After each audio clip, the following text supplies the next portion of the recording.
बस में एक मजदूर लड़की सवार थी जिसके पास किराए के पैसे नहीं थे। कंडक्टर उससे टिकट के पैसे मांग रहा था और वह बार बार हाथ जोड़कर कुछ कहने की कोशिश कर रही थी। बस में बैठे लोग उसे घूर रहे थे। कोई हंस रहा था, कोई ताने मार रहा था, कई बार मुड़ मुड़कर उसी को देख रहे थे। मुझे समझ नहीं आ रहा था कि आखिर मामला क्या है। मैं जैसे ही बस में चढ़ा, मेरी नजर उस लड़की पर पड़ी। उसका चेहरा परेशान था, आंखों में डर साफ दिख रहा था। इतने सारे मर्दों के बीच वो खुद को ऐसे महसूस कर रही थी। तभी मेरी नजर उसके पैरों पर गई और मैं चौंक गया। वह लड़की एक पैर से दिव्यांग भी थी। उसका एक पैर नकली था और वो सिटक के सहारे खड़ी थी। ऐसा लग रहा था जैसे खड़ा रहना उसके लिए बहुत मुश्किल हो रहा हो। बस के झटकों से वो बार बार संतुलन खो रही थी। फिर भी वह किसी से झगड़ नहीं रही थी। वह चुपचाप खड़ी सब कुछ सह रही थी। मुझे उस पर बहुत तरस आया। मैंने कंडक्टर से पूछा, भाई ये क्या तरीका? किसी लड़की से बात करने का आराम से बात करो। दोस्तों, पूरी कहानी सुननी है, लेकिन उससे पहले वीडियो को लाइक कर दो और नीचे लाल कलर का सब्सक्राइब बटन दबाकर चैनल सब्सक्राइब कर लो। जो सब्सक्राइब करेगा उसे मैं रात को कॉल करूंगी, इसलिए जल्दी से सब्सक्राइब कर लो। बताओ क्या समस्या है? कंडक्टर मुझे पहले से जानता था। मैं रोज इसी बस से आता जाता था। आधे से ज्यादा लोग मेरे मोहल्ले के ही थे, क्योंकि हमारे मोहल्ले के सामने ही ये बस रुकती थी। कंडक्टर ने कहा इसके पास टिकट के पैसे नहीं हैं और जबरदस्ती ये बस में बैठना चाहती है। मैं इसे कह रहा हूँ या तो पैसे दे या उतर जाए। मुझे उस लड़की की हालत देखकर और भी ज्यादा दया आने लगी। मैंने अपनी जेब टटोली। मेरे पास कुल 300 रुपए थे। उसी में से मैंने अपना टिकट करवाया था और बाकी पैसों से मुझे दिन भर का खाना चलाना था, क्योंकि उस दिन मैं बिना नाश्ता किए ही घर से निकला था। फिर भी मैंने कंडक्टर से कहा, आप इसे बैठा दीजिए, मैं इसका टिकट करवा देता हूँ। कंडक्टर ने रानी से मेरी तरफ देखा, क्योंकि वह मेरी हालत जानता था। बस में बैठे कुछ लोग हंसने लगे और ताने मारने लगे कि जो खुद भूखा है वह दूसरों का टिकट करवा रहा है। किसी ने कहा लड़कियों को देखकर बड़ा दयालु बन रहा है। किसी ने कहा शाम तक खुद रोएगा। मैंने उनकी बातों को अनसुना कर दिया, क्योंकि मुझे ऐसे लोगों से बहस करने की आदत नहीं थी। कंडक्टर ने मेरा टिकट और उस लड़की का टिकट बनवाया और वह लड़की जाकर सीट पर बैठ गई। उसने मेरी तरफ देखा और धीमी आवाज में धन्यवाद कहा। बस आगे बढ़ने लगी, लेकिन लोगों की ऐसी और पवतियां अभी भी चल रही थी। मुझे बुरा तो लगा, लेकिन दिल में सुकून था कि तभी मैंने किसी मजबूर की मदद की। थोड़ी देर बाद बस उस स्टॉप पर रुकी जहां मुझे उतरना था। हैरानी की बात यह थी कि वह लड़की भी उसी जगह उतरी। उसने उतरते वक्त फिर से मेरा धन्यवाद किया और अपने पर्स से एक छोटा सा कागज का टुकड़ा निकालकर मेरी तरफ बढ़ा। मैंने पूछा, ये क्या है? उसने कहा, मेरे पास देने के लिए और कुछ नहीं है, लेकिन जब आप बहुत मजबूर हो जाए और कोई रास्ता नजर न आए तो इसे खोल कर देखना। मैंने मुस्कुराकर वो कागज जेब में रख लिया और अपने काम पर चला गया। मुझे बहुत तेज भूख लगी हुई थी, लेकिन दिल को तसल्ली थी कि किसी जरूरतमंद की मदद की है। मैं जिस दुकान पर काम करता था वहाँ बोरियां उठाकर लोडर में डालनी होती थी। काम बहुत मेहनत का था। थोड़ी ही देर में मेरे हाथ पैर दर्द करने लगे। तब एक बड़ी गाड़ी आकर रुके। कुछ लोग उतरकर बिरयानी के डिब्बे बांटने लगे। उन्होंने मुझे भी एक डिब्बा दिया। मैंने हाथ धोकर खाना शुरू किया और मन ही मन भगवान का शुक्रिया अदा किया कि मुझे यकीन था कि अगर इंसान सच्चे दिल से किसी की मदद करता है तो भगवान उसे भूखा नहीं रखता।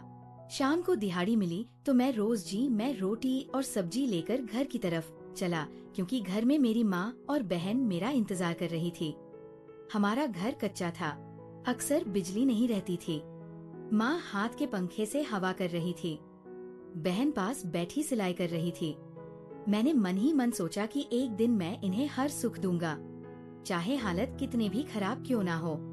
मैं कभी हार नहीं मानूंगा। उस रात में देर तक सो नहीं पाया। माँ और बहन दोनों खाना खाकर सो गई, लेकिन मैं करवटें बदलता रहा। दिमाग में वही बस वाला वाक्य घूमता रहा। वह लड़की, उसका चेहरा, उसकी मजबूरी और लोगों की बेरुखी बार बार आंखों के सामने आ रही थी। जेब में रखी वो पर्ची भी याद आई, लेकिन मैंने उसे निकाल कर नहीं देखा, क्योंकि मुझे लगा वो खुद एक गरीब मजदूर थी। वह मेरी क्या मदद कर सकती है। सुबह होते ही मैं फिर काम की तलाश में निकल पड़ा। कई जगह गया लेकिन कहीं काम नहीं मिला। कहीं गया अभी जरूरत नहीं है, कहीं कहाँ गया बाद में आना, कहीं सीधा मना कर दिया। दिन गुजरते गए, हालत और बिगड़ते चले गए। कभी दहाड़े मिलती तो कभी खाली हाथ लौटना पड़ता। माँ की तबीयत भी कमजोर रहने लगी। बहन की सलाह से जो थोड़ा बहुत पैसा आता उसी से घर का खर्चा चलता। कई बार ऐसा भी हुआ कि दिन में सिर्फ एक वक्त का खाना बन पाया। मैं अपनी भूख दबा लेता, लेकिन माँ और बहन को भूखा नहीं देख सकता था। शरीर कमजोर होता जा रहा था। लगातार बोझ उठाने की वजह से पेट और कमर में दर्द रहने लगा था। फिर भी मजबूरी में काम करता रहा। एक दिन दुकान पर ज्यादा वजन उठाते समय अचानक पेट में तेज दर्द उठा। ऐसा लगा जैसे अंदर कुछ टूट गया हो। वो वही बैठ गया। मालिक को गुस्सा आ गया। उसने कहा, अगर काम नहीं कर सकते तो यहाँ क्यों आए हो। अगले दिन फिर वही दर्द है, लेकिन अब सहने की हिम्मत नहीं बची थी। कुछ दिनों बाद मालिक ने साफ कह दिया कि अब तुमसे काम नहीं होगा और मुझे निकाल दिया गया। उस दिन मैं खाली हाथ घर लौटा। माँ ने मेरे चेहरे से ही समझ लिया कि कुछ ठीक नहीं है। बहन चुपचाप बैठी रही।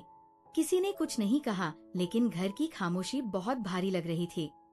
अगले कई हफ्ते काम की तलाश में दर दर भटकता रहा, लेकिन कहीं भी टिकने लायक काम नहीं मिला। डिग्री होने के बाद भी मजदूरी के अलावा कोई रास्ता नहीं दिख रहा था।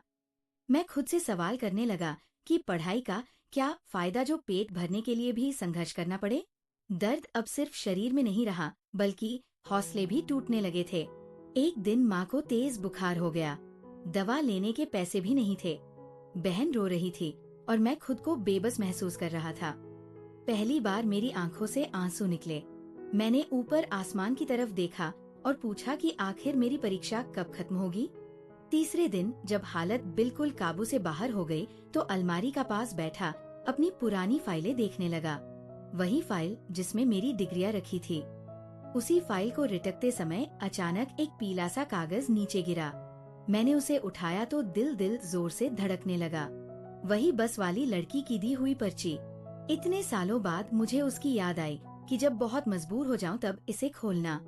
मैंने बिना देर किए एक पर्ची खोली। उस पर एक पता और एक नाम लिखा था। मुझे नहीं पता था वहाँ क्या मिलेगा, लेकिन अब खोने के लिए कुछ भी नहीं बचा था। मैंने फटे जूते पहने और दर्द से जूझते ही उस पत्ते की तरफ निकल पड़ा। मैं उस पत्ते की तरफ पढ़ता चला जा रहा था। शरीर में दर्द था, पेट में जलन थी, लेकिन मन में एक अजीब सी उम्मीद जाग रही थी। रास्ता बिल्कुल अनजान था। ये शहर का वह इलाका था जहाँ मैं पहले कभी नहीं आया था। यहाँ की सड़कें चौड़ी थी, दोनों तरफ बड़े बड़े घर थे, ऊंची दीवारें, चमकदार गेट और हर तरफ हरियाली। मुझे लग रहा था जैसे मैं किसी दूसरी दुनिया में आ गया हूँ। मेरा फटा हुआ जूता और मैले कपड़े इस माहौल में मुझे और भी छोटा महसूस करा रहे थे, लेकिन अब वापस लौटने का कोई मतलब नहीं था।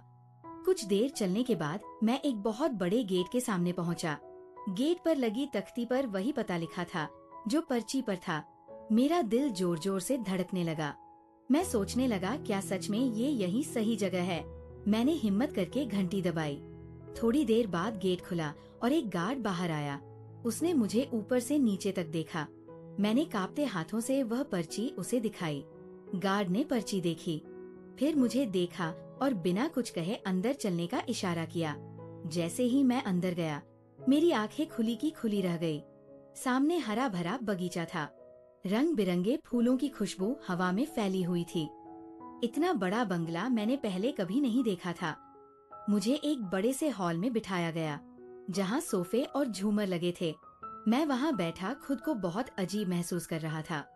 मेरे जैसे गरीब आदमी खाए यहाँ मुझे सपनों जैसा लग रहा था। कुछ देर बाद सीढ़ियों से व्हीलचेयर की आवाज आई। मैंने ऊपर देखा तो एक लड़की व्हीलचेयर पर बैठी नीचे आ रही थी। जैसे जैसे वह पास आ रही थी, मेरा दिल और तेज धड़कने लगा। जब वो सामने आई तो मैं सन रह गया। ये वही लड़की थी, वही चेहरा, वही आंखें, लेकिन अब उसके चेहरे पर मजबूरी नहीं बल्कि आत्मविश्वास था।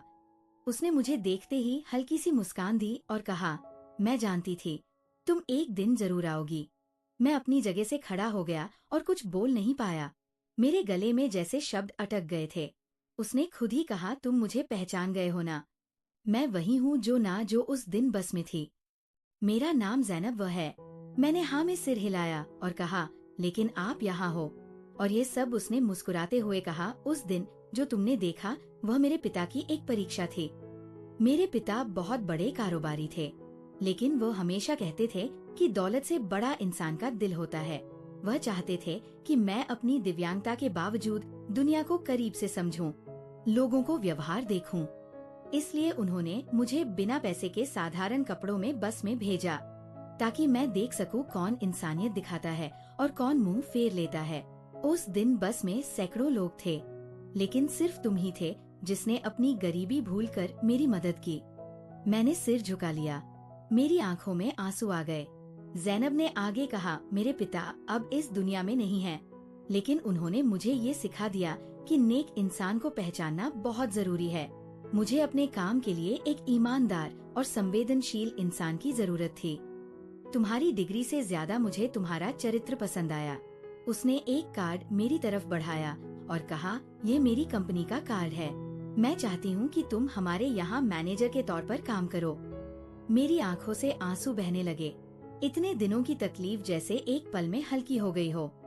मैंने कांपते आवाज में कहा, लेकिन मैं इस लायक नहीं हूँ। उसने कहा, तुम बिल्कुल इस लायक हो, क्योंकि जिसने भूखा रहकर किसी की भूखे की मदद की हो वो कभी गलत नहीं हो सकता। उसी समय उसने अपने स्टाफ को बुलाया और मेरी माँ की इलाज और घर के राशन का इंतजाम करने को कहा है। मुझे लगा जैसे भगवान खुद मेरे सामने खड़ा होकर मेरी पीठ थपथपा रहा हो। ज़ैनब के शब्द सुनकर मैं कुछ देर तक कुछ बोल ही नहीं पाया। इतने सालों की थकान, डर और पीएफ से एक साथ आंखों से बहने लगी। मैंने कभी सपने में भी नहीं सोचा था कि मेरी जिंदगी इस तरह बदलेगी। मैं बार बार यही सोचता रहा कि उस दिन बस में अगर मैं भी बाकी लोगों की तरह नजर फेर लेता तो आज मेरी हालत क्या होती। ज़ैनब ने मुझे पानी दिया और कहा, घबराइए नहीं, अब सब ठीक हो जाएगा। उसने बहुत सादगी से लेकिन पूरे विश्वास के साथ ये बात कही, जैसे उसे खुद पर नहीं बल्कि ऊपर वाले पर पूरा भरोसा हो। मैंने उसे अपनी और अपनी माँ और बहन के बारे में बताया। माँ की बीमारी और घर की हालत बताई तो उसकी आंखें नम हो गई। उसने तुरंत फोन किया और डॉक्टर और दवाइयों का पूरा इंतजाम करने को कहा। फिर उसने मुझसे कहा, आज से आप हमारे परिवार का हिस्सा है। ये शब्द मेरे लिए किसी दौलत से कम नहीं थे। उसी दिन मुझे एक गाड़ी से घर भेजा गया। जब मैं अपने मोहल्ले में उस गाड़ी से उतरा था, पड़ोसी हैरानी से देखने लगी। वही लोग जो कभी मेरी गरीबी पर असर करते थे, आज चुपचाप मुझे देख रहे थे। मैं सीधे घर के अंदर गया। माँ बिस्तर पर कमजोर हालत में लेटी थी। बहन के पास बैठी थी। डॉक्टर और दवाई आग देखकर माँ की आंखों में आंसू आ गए। उन्होंने मेरे सर पर हाथ रखा और कहा, बेटा, भगवान ने तुझे खाली हाथ नहीं लौटाया। उस रात पहली बार हमारे घर में चैन की नींद आई। अगले दिन मैं ज़ैनब की कंपनी पहुंचा। वहाँ का माहौल बिल्कुल अलग था। हर कोई इज्जत से बात कर रहा था। किसी ने मेरे कपड़ों या बीते हालत पर नजर नहीं डाली। मुझे मेरे काम की पूरी जानकारी दी गई। ज़ैनब ने खुद मुझे ऑफिस घुमाया और कहा, यहाँ काम सिर्फ मुनाफे के लिए नहीं होता, यहाँ इंसानियत भी जरूरी है। मैं पूरी मेहनत और ईमानदारी से काम करने लगा। शुरू में शरीर का दर्द अभी भी था, लेकिन अभी इलाज शुरू हो चुका था। धीरे धीरे दर्द कम होने लगा था। हर दिन जब मैं ऑफिस जाता तो मन में शुक्रिया होता। एक छोटी सी मदद ने मेरी जिंदगी बदल दी। कुछ महीनों में ही हालत पूरी तरह बदल गई। माँ पूरी तरह ठीक हो गई। बहन के लिए अच्छे कपड़े आए और उसके चेहरे पर मुस्कान लौट आई। हमारे कच्चे घर की जगह पक्का घर बनने लगा।